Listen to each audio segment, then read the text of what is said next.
नाशिक पाठोपाठ मुंबईतही आता कॉर्पोरेट जिहाद सुरू आहे असा सवाल उपस्थित होतोय।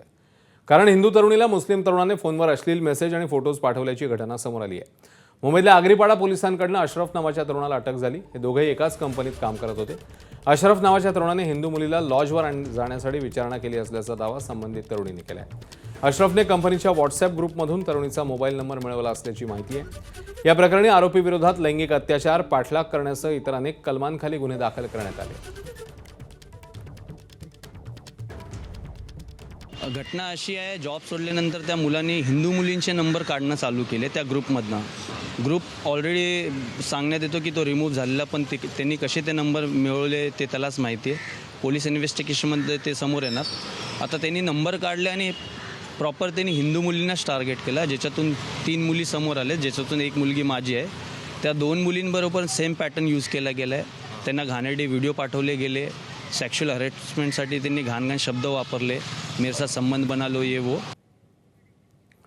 19 वर्षीय मुलीला अश्लील मेसेज आणि व्हिडिओ पाठवून शरीर सुखाची मागणी करणाऱ्या अशरफ नावाच्या तरुणाला पोलिसांनी अटक केली।